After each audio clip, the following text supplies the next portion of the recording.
mungkin saya bisa sampaikan bahwa ada 18 SKPD yang menjadi anggota dari organisasi BKP, ketuanya Sekda, wakilnya adalah asisten pembangunan. Nah, setelah mereka ini terbentuk dan di SK-kan oleh gubernur, mereka boleh mengundang para pihak.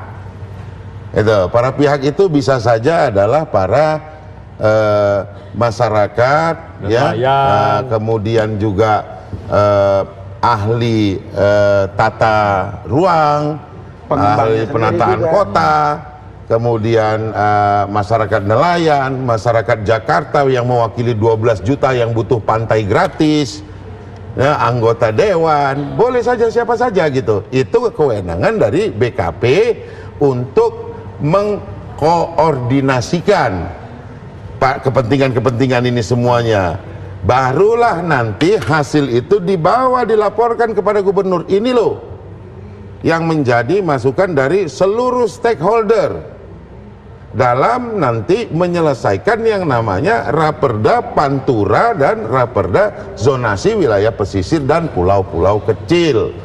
Sebetulnya proses ini sudah pernah berjalan pada zaman itu. Zaman itu kapan tuh? Iya, zaman kita membahas kan, kemudian belum sempat terselesaikan, kemudian karena Pak Anies pingin sesuatu yang baru. Pada saat kita ngebahas itu juga kan pulau udah dibangun. Ya, memang artinya ada pelanggaran. Emang dari awal udah salah. Kan memang gitu udah disegel juga, walaupun udah dibangun. Sekarang tapi gini, disegel juga. Kalau kita tarik lebih dalam ya, kita tarik lebih jauh. Pertanyaannya, kenapa sih kita harus dukung reklamasi? Emang Jakarta butuh reklamasi? Ya kan pertanyaan jawabannya juga begini nanti Pak Taufik, kenapa sih kita mesti anti reklamasi? Sama juga kan? Kenapa kita mesti dukung reklamasi? Itu sama gitu dia. Kenapa kita harus anti reklamasi?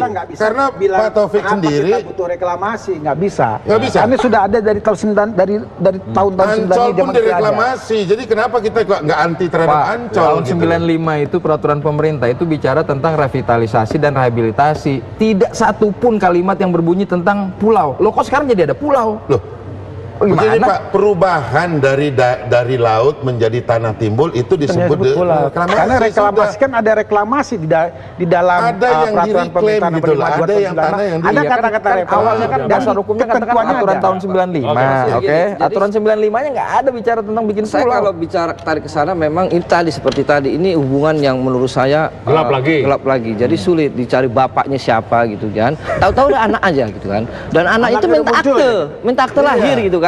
Ada legalisasi. Nah, maksud saya gini, kita bicara fokus saja yang 4 pulau ini. 4 pulau yang akan dikelola, ditata ulang dalam bentuk koordinasi BKP tadi.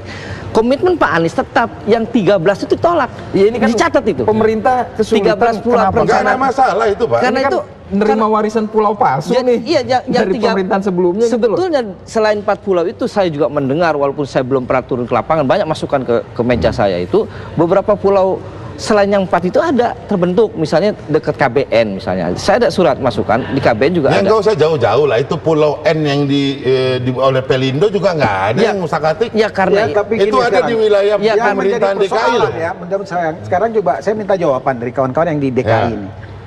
Ini pulau ini punya siapa sekarang? Satu. Tuh. Ntar dijawab. Coba jawab sekarang apa nanti? Coba jawab sekarang. Pulau ini punya siapa? Punya Pemda, punya pemerintah Indonesia kah? Atau punya pengembang? Mungkin saya bisa jawab kali ya. Apa? Pulau ini ya, itu HPL-nya dipastikan sesuai dengan undang-undang yang ada adalah milik pemerintah daerah. HPL ada hak pengelolaan lahan. Iya. Hak pengelolaan Siapapun lahan. yang melakukan reklamasi itu sesuai perundang-undangan yang ada, begitu dia selesai, tanah diukur dan diserahkan kepada Pemda DKI sebagai pemilik. Nah, jadi yang boleh dikembalikan kepada pengembang hanya HGB. Oke, jadi dengan masa perpanjangan 1 kali 30 tahun. Pulau ini hak pengelolaannya punya Pemda DKI. Iya. Nah, harusnya kan dari awal ini kan sudah harusnya diatur oleh Pemda DKI, gitu Betul. kan. Tetapi kok bisa kecolongan? Pengembang bisa membangun, tidak hanya di era Ahok, di era Anies juga terjadi. Pengembang itu tetap membangun tapi didiamkan. Nah, kok bisa? Silakan Pak Sarip yang jawab itu. Enggak. Justru Pada era Ahok katanya, saya baca di media nih, di era Ahok yang disegel oleh 200. Sekarang jadi 932. Berarti selama periode Anies ini ada penambahan 700 Enggak bangunan. begitu, Bukan di periode. bacanya nggak begitu. Nggak begitu Pak Inas. Gimana? Bacanya nggak begitu. Ya udah, Pak Inas. kita beri dulu jawabannya saat lagi. Kami akan kembali. Jawabannya kenapa kok bisa nambah sesaat lagi.